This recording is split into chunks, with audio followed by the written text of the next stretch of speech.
Good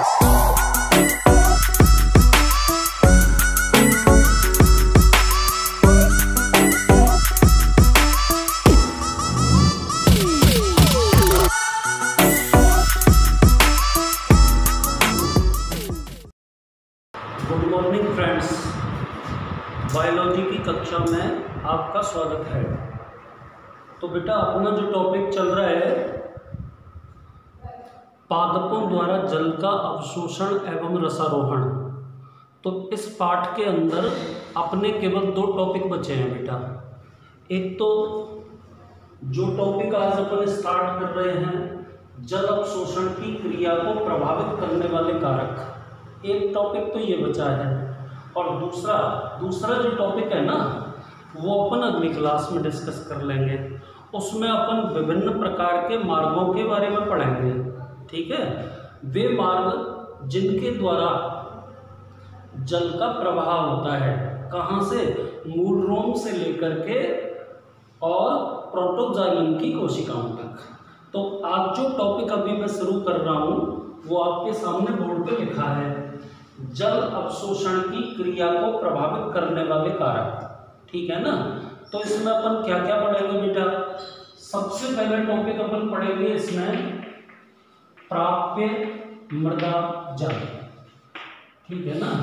सबसे पहला topic है ये प्राप्य मृदा जल, या इसी का दूसरा नाम अपन क्या बोल सकते हैं, उपलब्ध मृदा जल, ये कह सकते हैं, ठीक है ना। तो देखो जैसा कि आपको नाम से पता चल रहा है, ठीक है, चल लिख देता हूं, यह जल की वह मात्रा है, जल की वह मात्रा है जो पादपों हेतु उपलब्ध होती है, ठीक है ना।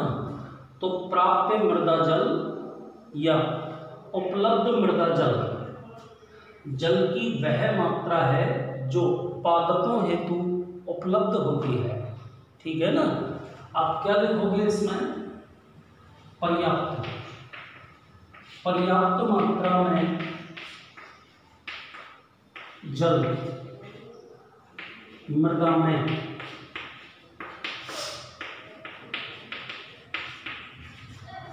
उपस्थित होने पर, पर्याप्त मात्रा में मृदा में जल उपस्थित होने पर जल अवशोषण अधिक होता है।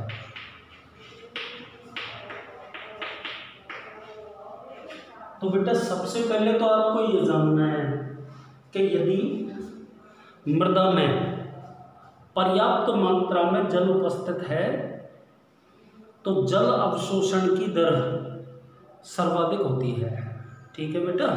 अब एक चीज इसमें अपन को पढ़नी है, देखो मैं ये मिटा रहा हूं और एक नई चीज इसी टॉपिक के अंदर आपको समझाई जा रही है।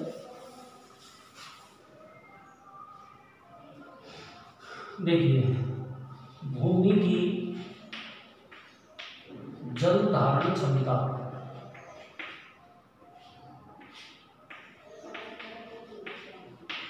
ठीक है, भूमि की जल धारण क्षमता, और दूसरी तरफ मैं लिख रहा हूं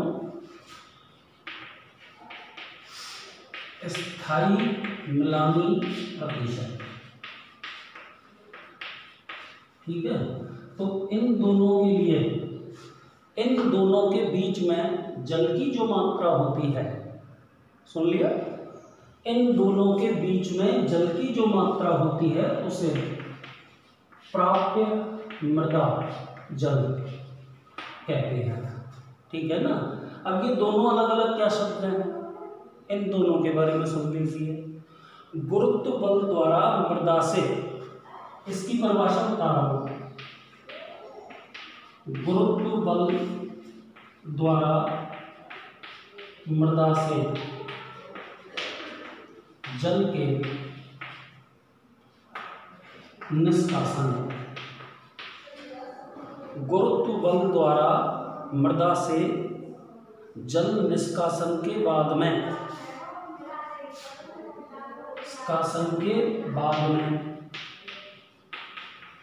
जल की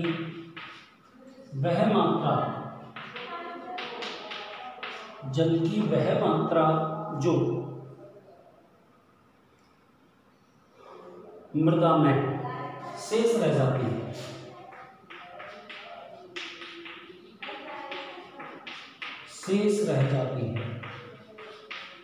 इस मात्रा को अपन बोलते हैं बेटा भूमि की जल धारण क्षमता। तो गुरुत्व बल द्वारा मृदा से जल के निष्कासन के बाद जल की वह मात्रा जो मृदा में शेष रह जाती है, जो पादपों के लिए उपलब्ध हो सकती है, उसे भूमि की जल धारण क्षमता कहते हैं। ठीक है। अब दूसरी तरफ आइए, जब पादपों की पत्तियों द्वारा प्रथम बार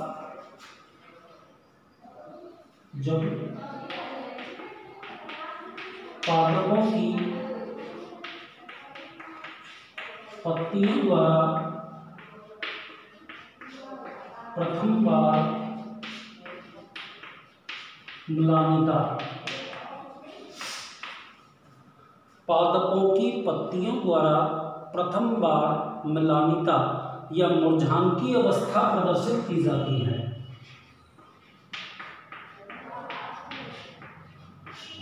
मुरझान की अवस्था दर्शाई जाती है। मुरझान की अवस्था दर्शाई जाती है। ठीक है ना। तो उस समय मृदा में उपस्थित मृदा जल की प्रतिशत मात्रा, तो उस समय मृदा में उपस्थित मृदा जल की प्रतिशत मात्रा, मृदा जल की प्रतिशत मात्रा प्राप्त स्थायी म्लानी प्रतिशत कहलाती है। और बेटा भूमि की जल धारण क्षमता और स्थायी म्लानी प्रतिशत के बीच जो जल की मात्रा है वो प्राप्त मृदा जल होती है। ठीक है। तो कुल मिला के बाद ये है बेटा, आपने हेडिंग पहले लिखा उपलब्ध मृदा जल, समानुपाती होता है पर्याप्त उसके जल अवशोषण की दर।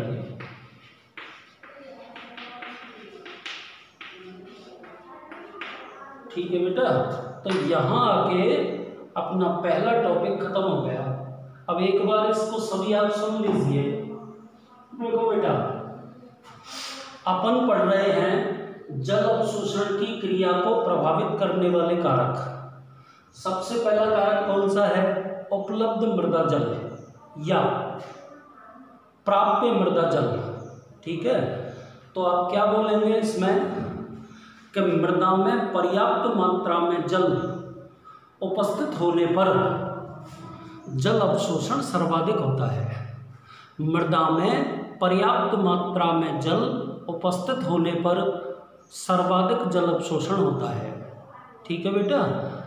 आप छोटी कक्षाओं से ये भी जान चुके हैं कि केशिका जल पादपों द्वारा सर्वाधिक अवशोषित किया जाता है। और बेटा केशिका जल की वह मात्रा होती है जो भूमि की जल धारण क्षमता और स्थायी म्लानी प्रतिशतता के मध्य होती है। ठीक है बेटा। तो ये इन दोनों के बीच में मैंने केशिका जल लिख दिया। एक बार मैं दोबारा बता रहा हूं कि केशिका जल है ना, जल की वह मात्रा होती है जो भूमि की जल धारण क्षमता एवं स्थायी म्लानी प्रतिशतता के मध्य होती है। ठीक है। अब लास्ट में आपको इन दोनों की परिभाषा बता देता हूं। भूमि की जल धारण क्षमता किसे कहते हैं? तो देखो बेटा, गुरुत्व बल के द्वारा मृदा से जल के निष्कासन के पश्चात भूमि में उपस्थित जल की मात्रा भूमि की जल धारण क्षमता कहलाती है। ठीक है। और दूसरी बात क्या बता रहा हूं मैं, स्थायी मिलानी प्रतिशत। क्या परिभाषा होगी इसकी कि जब पादपों की पत्तियों द्वारा प्रथम बार मिलानिता या मुरझान की अवस्था दर्शाई जाती है तो उस समय मृदा में उपस्थित जल की प्रतिशत मात्रा क्या कहलाती है, स्थायी मिलानी प्रतिशत कहलाती है। तो कुल मिला के केवल आपको दो बातें याद रखनी है बेटा। देखो, एक तो आप ये बोलोगे कि यदि भूमि में मृदा में पर्याप्त मात्रा में जल उपस्थित है तो पर्याप्त मात्रा में जल उपस्थित होने पर जल अवशोषण की दर सर्वाधिक होती है। एक आपको केशिका जल के बारे में बताना है कि पादपों द्वारा मृदा से जो जल सर्वाधिक अवशोषित किया जाता है वह केशिका जल है। दूसरी बात हो गई। तीसरी बात ये हो गई बेटा कि केशिका जल की वह मात्रा है जो भूमि की जल धारण क्षमता एवं स्थायी मिलानी प्रतिशतता के मध्य होती है। सुन लिया। और चौथी बात में आप ना भूमि की जल धारण क्षमता और स्थायी मिलानी प्रतिशतता के बारे में बता देंगे। तो जल धारण क्षमता तो क्या बोलोगे बेटा कि गुरुत्व बल के द्वारा मृदा से जल के निष्कासित किए जाने के पश्चात मृदा में उपस्थित जल की मात्रा क्या कहलाएगी, भूमि की जल धारण क्षमता। और बेटा स्थायी मिलानी प्रतिशत क्या होता है कि पादप की पत्तियों द्वारा प्रथम बार मिलानिता अथवा मुरझान की अवस्था यदि दर्शाई जाए तो उस समय भूमि में उपस्थित जल की प्रतिशत मात्रा स्थायी मिलानी प्रतिशत कहलाती है। तो पहला तो ये हो गया बेटा। अब दूसरा पढ़ते हैं मृदा पातन। वातन का मतलब क्या होता है, वायु। वातन का मतलब होता है वायु। एक अच्छे वातन वाली मृदा में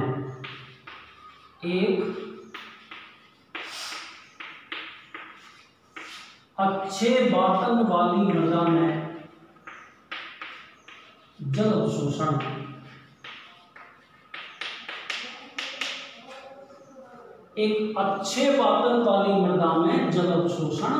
सर्वाधिक होता है। और कौन सी मृदा को सबसे उपयुक्त मृदा माना जाता है, दोमट मिट्टी। ठीक है बेटा।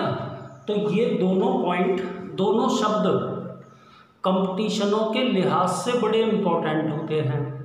कौन कौन से कि भाई कौन सा जल पादपों द्वारा सर्वाधिक अवशोषित किया जाता है, तो आप कौन सा जल बताएंगे, केशिका जल। दूसरा प्रश्न, पादपों की स्वस्थ वृद्धि एवं विकास हेतु सबसे उपयुक्त मृदा कौन सी होती है, तो आप कौन सी बताएंगे उसमें, दोमट मृदा। तो आपने दूसरे में क्या पढ़ा कि एक अच्छे वातन वाली मृदा में सर्वाधिक जल अवशोषण होता है। इसका एग्जाम्पल क्या लिख दिया आपने, दोमट मृदा। नंबर 3 पर आइए, मृदा तापमान। हेडिंग नंबर 3, जल अवशोषण को प्रभावित करने वाला तीसरा कारक। पर्याप्त मात्रा में जल अवशोषण हेतु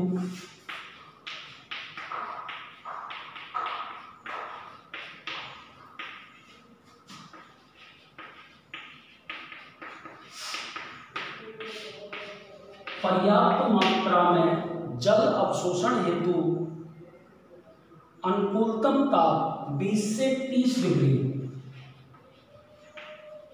अनुकूलतम ताप 20 डिग्री से 30 डिग्री होना आवश्यक है। ठीक है ना बेटा। आगे इसमें क्या बोलोगे, इससे अधिक या कम ताप पर जल अवशोषण,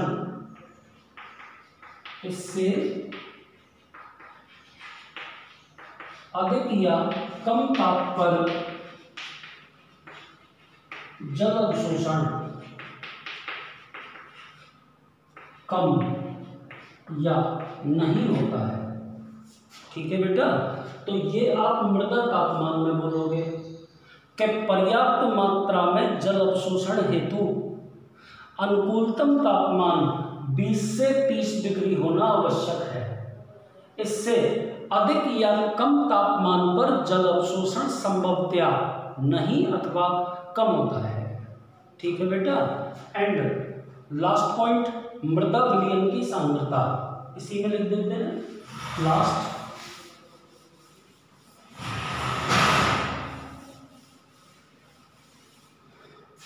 अगला हेडिंग बेटा, मृदा विलयन की सांद्रता। ठीक है ना। तो चौथा हो गया ये, क्या लिखेंगे इसमें, यदि मृदा विलयन की सांद्रता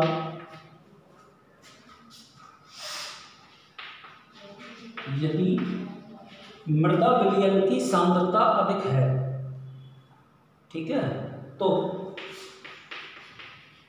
इस स्थिति में जल अवशोषण की दर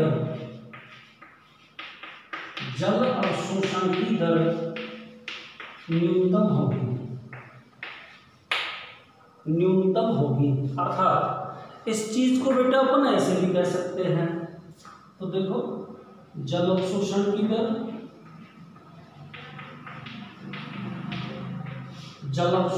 दर, ठीक है ना, व्युत्क्रमानुपाती होती है किसके, मृदा विलयन की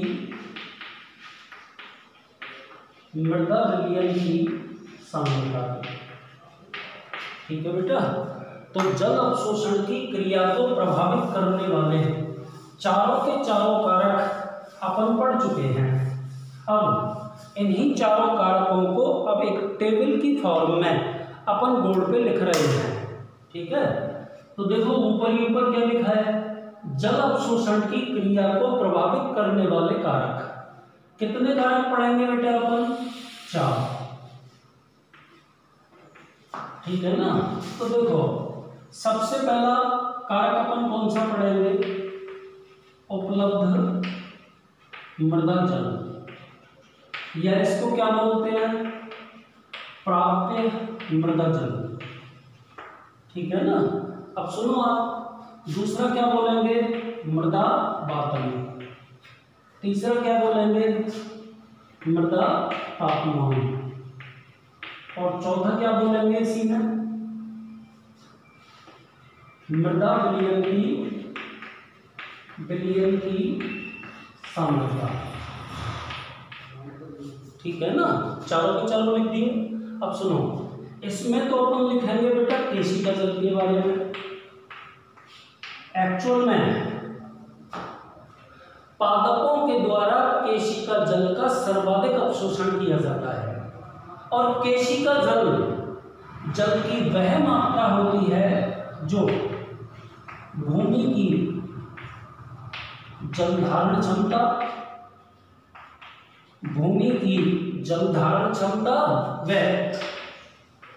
स्थायी म्लानी प्रतिशतता के मध्य उपस्थित होती है। ठीक है।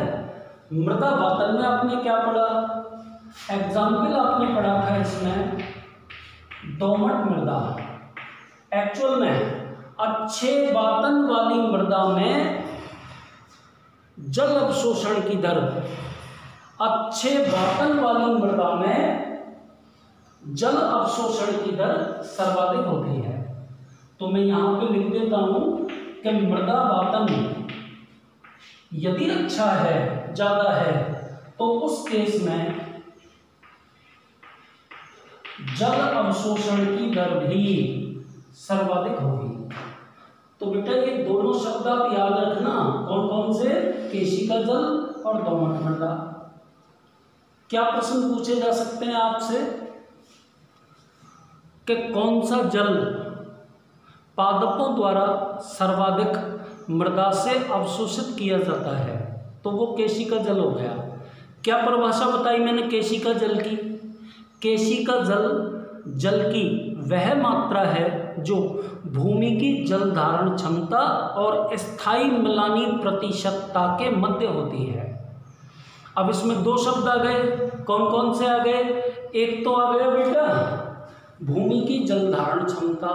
तो क्या बोलोगे इसमें आप कि गुरुत्व बल के द्वारा जल के निष्कासन के पश्चात भूमि में उपस्थित जल की मात्रा, ठीक है, भूमि की जल धारण क्षमता कहलाती है। और बेटा स्थायी मिलानी प्रतिशतता के बारे में आपकी क्या राय है? तो इसमें आप ये बोलोगे बेटा कि जब पादपों की पत्तियों द्वारा प्रथम बार मिलानिता अथवा मुरझान की अवस्था दर्शाई जाती है, तो उस समय मृदा में उपस्थित जल की प्रतिशत मात्रा स्थायी मिलानी प्रतिशत कहलाती है।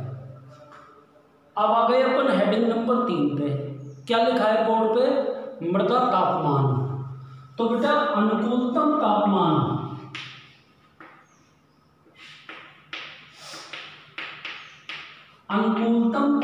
होता है 20 से 30 डिग्री सेंटीग्रेड, ठीक है। अनुकूलतम तापमान पर मृदा से जल अवशोषण की दर सर्वाधिक होगी। इससे कम अथवा अधिक तापमान पर जल अवशोषण की दर कम हो जाएगी, ठीक है बेटा। एंड लास्ट टॉपिक क्या बचा? मृदा विलयन की सांद्रता। तो आप लिखेंगे बेटा जल अवशोषण विक्रमानुपाती होता है 1/, मृदा विलयन की सांद्रता के, ठीक है। कि यदि मृदा में उपस्थित मृदा विलयन की सांद्रता अधिक है तो जल अवशोषण की दर नेचुरल कम होगी, ठीक है बेटा। तो आज अपन ने इस वीडियो में जल अवशोषण करने वाले विभिन्न कारकों के बारे में पढ़ा, ठीक है। अब इस पाठ के अंदर केवल एक ही टॉपिक अपना बचा हुआ है, और वो टॉपिक बेटा कौन सा बचा है? पादपों में जल के पार्श्वीय प्रवाह की सचित्र व्याख्या, ठीक है ना। तो उस कहानी को अपन कल की क्लास में पढ़ेंगे। धन्यवाद।